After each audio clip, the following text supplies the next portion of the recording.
نحمدہ ونصلی علی رسولہ الکریم اما بعد۔ سامعین مکرم، ہمارے پروگرام پیارے نبی صلی اللہ علیہ وسلم کی پیاری زندگی میں خوش آمدید۔ آج اس سیریز کا تیسرا لیکچر ہم سنیں گے اور پڑھیں گے۔ اس سے پہلے جو دو لیکچر ہو چکے ہیں اس میں آپ نے یہ پڑھا تھا اور سنا تھا۔ پہلے لیکچر میں ہم نے یہ بات کی تھی کہ ہم سیرت النبی صلی اللہ علیہ وسلم اور اپنے پیارے رسول کی زندگی کیوں پڑھنا چاہتے ہیں، یہ زندگی پڑھ کر ہمیں کیا فائدہ ہوگا۔ تو ہم نے یہ بات سمجھی تھی کہ چونکہ ہمارے نبی صلی اللہ علیہ وسلم زندگی کے ہر میدان میں ایک آئیڈیل اور ایک نمونہ تھے، تو آپ کی زندگی پڑھنے سے ہمیں زندگی کے تمام شعبوں میں ایک ہدایت ملے گی۔ ہم ایک اچھے مسلمان، ایک اچھے شہری، ایک اچھے تاجر، ایک اچھے قائد، ایک اچھے شوہر، ایک اچھے بیٹا، ایک اچھا باپ اور ایک اچھے ساتھی، ایک اچھے دوست، ایک اچھے داعی، ایک اچھے شیخ، ایک اچھے استاد بن سکتے ہیں، جو ہمارے پیارے نبی صلی اللہ علیہ وسلم کی زندگی میں یہ تمام جہتیں جمع تھیں۔ اور ہم نے یہ بات بھی پڑھی تھی کہ یہ جو ہماری سیریز چل رہی ہے جس میں آپ لوگ بیٹھے ہوئے ہیں اور ہم بات کر رہے ہیں،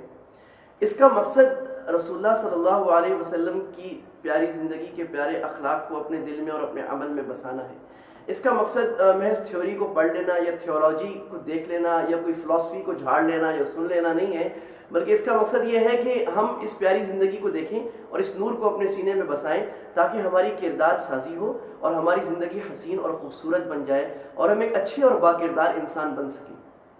ہم نے دوسرے لیکچر میں یہ بات کی تھی کہ ہمارے پیارے نبی صلی اللہ علیہ وسلم کی بعثت کے لیے اللہ تعالیٰ نے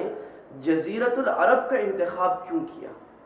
آپ کو اللہ تعالیٰ نے کسی سرسبز علاقے میں روم و فارس کے، یورپ، امریکہ یا ایران میں کیوں نہیں بھیجا، جہاں بڑی بڑی سلطنت، بڑے بڑا تمدن، بڑی تہذیب اور بہت بڑی ہیوج سویلائزیشنز بس رہی تھیں۔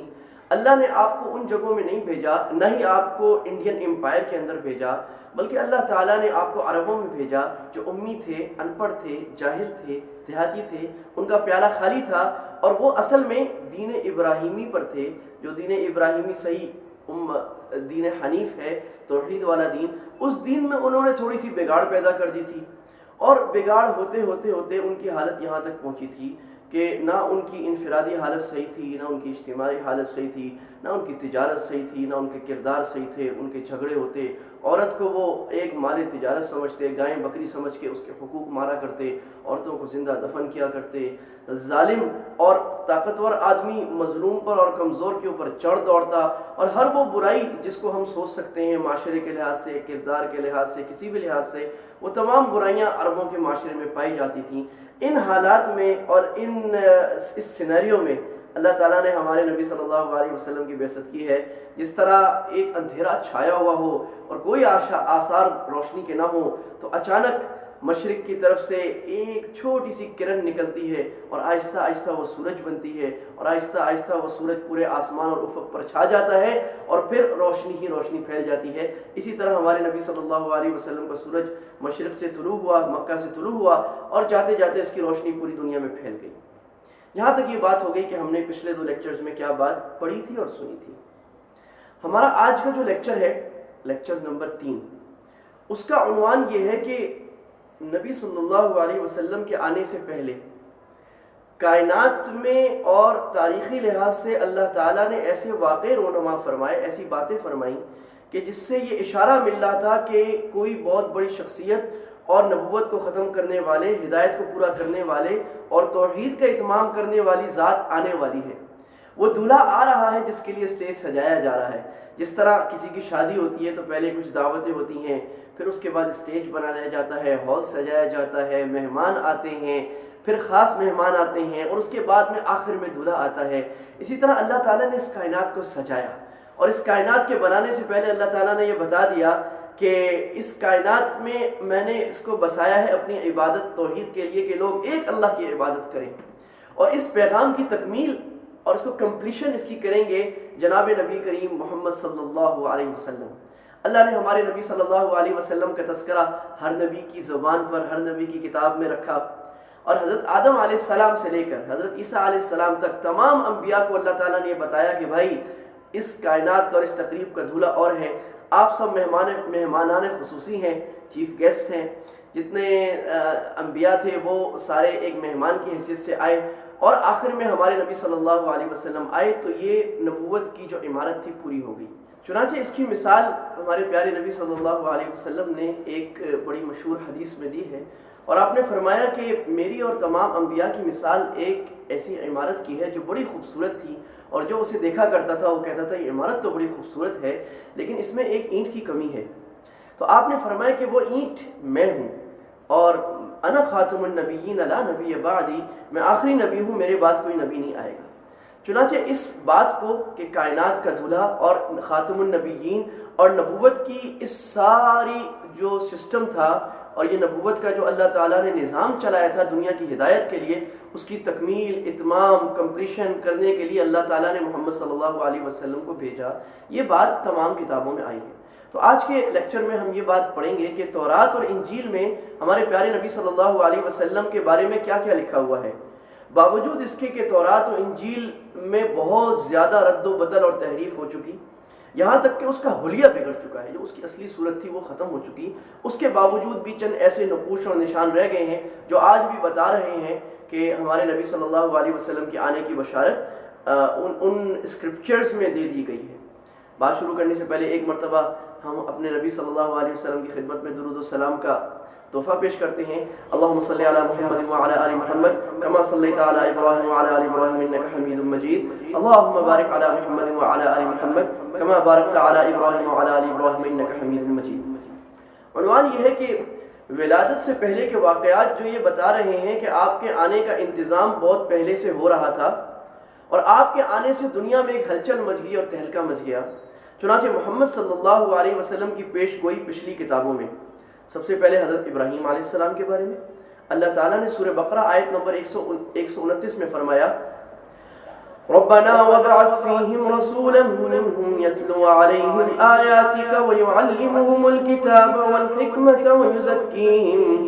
انک انت العزیز الحکیم۔ ابراہیم علیہ السلام فرما رہے ہیں کہ اے اللہ، ان میں ایک ایسا نبی، ایک ایسا رسول بھیج جو تیری آیتیں تلاوت کر کے انہیں سنایا کرے اور انہیں کتاب سکھائے اور حکمت یعنی سنت کی باتیں انہیں سکھائے اور ان کے دل کو صاف کرے۔ اے اللہ، آپ بڑے غالب اور حکمت والے ہیں۔ چنانچہ ہمارے نبی صلی اللہ علیہ وسلم نے ایک حدیث میں بیان فرمایا جس کو امام سیوطی نے نقل کیا ہے، آپ نے فرمایا انا دعوت ابراہیم، میں ابراہیم علیہ السلام کی دعا ہوں، جو انہوں نے دعا کی تھی میں وہ ہوں۔ وَأَنَا بُشْرَى عِيسَى ابْنُ مریم، اور عیسیٰ ابن مریم نے جو میری خوشخبری سنائی تھی میں وہ ہوں۔ یہ جو آپ نے فرمایا عیسیٰ بن مریم نے میری خوشخبری سنائی تھی، اس کو بھی دیکھ لیتے ہیں۔ چنانچہ اللہ تعالیٰ نے قرآن مجید میں یہ بات فرمائی کہ سورہ صف آیت نمبر 6 میں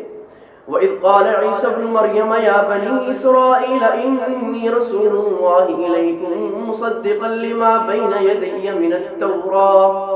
مِنَ التوراة ومبشرا برسول يأتي من بعد اسمه احمد۔ اللہ نے فرمایا کہ عیسیٰ علیہ السلام نے اپنے ساتھیوں کو کہا کہ بھئی میں تمہیں خوشخبری سناتا ہوں ایک ایسے نبی کی جو میرے پیغام کی تصدیق کرے گا، یعنی جو میں کہہ رہا ہوں وہی بات کرے گا، اور اس کا نام ہوگا احمد۔ یعنی یہ اتنی بات واضح تھی۔ اب قرآن یہ کہہ رہا ہے، بڑی دلچسپ بات ہے، قرآن یہ کہہ رہا ہے کہ عیسیٰ علیہ السلام نے ہمارے پیارے نبی صلی اللہ علیہ وسلم کا نام تک عیسائیوں کو بتا دیا، اپنے ساتھیوں کو، کہ یہ ایسا نبی آئے گا۔ عیسائیوں نے، اور سارے تو عیسائی نہیں لیکن ان میں وہ لوگ، وہ پوپ پادری، خاص طور پہ پوپ پال جس نے تورات میں اور بائبل میں سب سے بڑی تحریف کی تھی، اس نے بائبل کو بہت رد و بدل کیا اور محمد صلی اللہ علیہ وسلم کا نام مٹانے کی بہت کوشش کی، لیکن اس کے آثار رہ گئے۔ اور جب کرسچنز کنورٹ ہونا شروع ہوئے اسلام کی طرف، تو ان کرسچنز نے خود اپنے اسکرپچرز میں سے، بائبل میں سے وہ آیات اور وہ چیپٹرز اور وہ ورسز نکال کے دکھائیں جس میں ہمارے پیارے نبی صلی اللہ علیہ وسلم کا تذکرہ ہے۔ چنانچہ میں وہ پڑھ دیتا ہوں، یہ ہے gospel of John chapter number 14 verse number 16، اور یہ آج تک بائبل میں چھپی ہوئی ہے۔ اس میں یہ بات ہے کہ عیسیٰ علیہ السلام کہہ رہے ہیں کہ اللہ کہہ رہے ہیں and I will pray the Father and he shall give you another comforter، میں اللہ سے بات کروں گا اور وہ آپ کو ایک اور کمفرٹر، ایک رحمت بھیجے گا۔ آگے بات ورس نمبر 26 میں اسی گاسپل آف جان میں یہ بات ہے، بٹ دا کمفرٹر پارکلیٹ، یہ فارقلیت ہے، عربی میں اس کو فارقلیت کہتے ہیں، پارکلیٹ پڑھا جاتا ہے، یہ ورڈ ہے، but the comforter paraclete whom the Father will send in my name He shall speak to you all the things and bring all the things to your remembrance, whatever I have said unto you. اب یہ بالکل اسی قرآن کی آیت کا ترجمہ ہے جو اللہ نے فرمایا کہ عیسیٰ علیہ السلام کہہ رہے ہیں ایک پارکلیٹ آئے گا، اور پارکلیٹ کا جو ہیبریو کا ورڈ ہے، اس کا جو معنی ہے وہ وہی معنی ہے جو احمد کا معنی ہے. تو عیسیٰ علیہ السلام کہہ رہے ہیں احمد آئے گا اور احمد ان باتوں کی تصدیق کرے گا جو میں تمہیں کہہ رہا ہوں. اور قرآن بھی سورہ صف میں یہی کہہ رہا ہے کہ عیسیٰ علیہ السلام نے اپنے ساتھیوں سے کہا تھا کہ ایک نبی آئے گا جس کا نام احمد ہوگا اور وہ ان باتوں کی تصدیق کرے گا جو میں تمہیں کہہ رہا ہوں. تو یہاں پر قرآن اور بائبل پوری کی پوری 100% میچ کر رہی ہے. اسی طرح ہمارے نبی صلی اللہ علیہ وسلم کی بشارت تورات میں بھی آئی ہے. اسی طرح اسی 20ویں صدی میں ایک بائبل دریافت ہوئی ہے جس کا نام ہے Bible the gospel of Barnabas, Saint Barnabas. Saint Barnabas جو ہے یہ عیسیٰ علیہ السلام کے ڈائریکٹ حواری، ڈائریکٹ شاگرد تھے جس کو اپوسٹلیٹ کہتے ہیں. اور یہ چھپا دی گئی تھی، چھپ گئی تھی، اور یہ اردن کی کھدائی سے پھر ظاہر ہوئی ہے. اور اس کے بعد اس کا ایک نسخہ ترکی میں پڑا ہے اور یہ 12 سال سے ترکی میں بہت محفوظ ہے. پوپس مانگ رہے ہیں کہ ہمیں دیں، ان کو کاپیز بھیجی بھی گئی ہیں اس کی. اس میں ہمارے پیارے نبی محمد صلی اللہ علیہ وسلم کا نام بہت واضح آ گیا ہے. اور اس میں یہ بات ہے کہ in one version of the gospel, یہ جو ورژن ہے یعنی برناباس کا ورژن، اس میں یہ بات آئی ہے کہ عیسیٰ علیہ السلام سے ان کے حواریوں نے پوچھا کہ ہاؤ شیل دا مسیحا بی کالڈ، یعنی وہ جو مسیحا آئے گا آخری زمانے میں اس کو کیا نام دیا جائے گا. تو عیسیٰ علیہ السلام آگے سے جواب دیتے ہیں محمد از ہز بلیسڈ نیم، ان کا نام محمد ہے. آگے وہ یہ کہتے ہیں کہ وہ جو محمد آئے گا، وہ آخری مسیحا جو آئے گا، وہ بنو اسماعیل میں سے آئے گا اور عرب میں سے آئے گا. چونکہ انجیل برناباس تحریف سے کافی حد تک محفوظ رہی ہے اور کہیں سے نکل آئی ہے، لہٰذا ہمارے جو عیسائی ہیں وہ اس کو نہیں مانا کرتے. اسی طرح اگر آپ دیکھیں کہ جو اولڈ ٹیسٹمنٹ ہے جس کو ہم تورات کہتے ہیں، اس میں بھی ہمارے پیارے نبی صلی اللہ علیہ وسلم کے بارے میں بہت ساری پیشن گوئیاں ہیں. بعض ذرا غیر واضح ہیں، بعض بہت واضح ہیں. اس میں ایک پیشن گوئی یہ ہے کہ اللہ تعالیٰ یہ کہہ رہے ہیں، اور وہ عربی سے نقل کی گئی ہے کیونکہ تورات اور انجیل اپنی اصل شکل میں کہیں بھی محفوظ نہیں ہے. ہم جو انگلش میں پڑھتے ہیں ہمارے لوگ بھائی سمجھتے ہیں کہ یہ انگلش میں جو ہے یہ شاید اوریجنل بائبل ہے. یہ اوریجنل بائبل نہیں ہے، اس کی ٹرانسلیشنز ہیں اور ٹرانسلیشن در ٹرانسلیشن ہے. لہٰذا یہاں پر یہ بات آئی ہے کہ وہ موسیٰ علیہ السلام کو اللہ تعالیٰ یہ فرما رہے ہیں کہ وَسَوْفَ أُقِيمُ لَهُمْ نَبِيًّا مِثْلَكَ، موسیٰ میں ایک نبی قائم کروں گا لوگوں میں تمہاری طرح، اور میں اس کے منہ میں اپنی بات ڈالوں گا، اور وہ نبی سچا نبی ہوگا. اور اس کی علامت یہ ہے کہ وہ نبی جو بات کرے گا وہ سچ ہو جائے گی، اور اگر وہ نبی وہ بات کرے اور وہ بات سچ نہ ہو تو اس کا مطلب ہے کہ وہ جھوٹا نبی ہے. تو یہ ساری کی ساری علامتیں ہمارے نبی صلی اللہ علیہ وسلم پر صادق آ گئیں کہ ہمارے نبی موسیٰ علیہ السلام کی طرح تھے اور آپ بعد میں آئے. اور آپ صلی اللہ علیہ وسلم نے ایک نہیں سینکڑوں ایسی باتیں فرمائیں جو بعد میں چاند کی روشنی کی طرح اور سورج کی کرنوں کی طرح واضح ہوئی، اور دنیا نے دیکھ لیا کہ ہمارے نبی صلی اللہ علیہ وسلم کی یہ پیشن گوئی واضح ہوئی اور سچ بیٹھ گئی. یہ جو ہم نے آج بات پڑھی کہ ہمارے پیارے نبی صلی اللہ علیہ وسلم کی پیشن گوئی اور آپ صلی اللہ علیہ وسلم کی بشارت پچھلی کتابوں میں آئی، اس سے ہمیں آج کیا سبق ملتا ہے؟ دیکھیں، دو طرح کے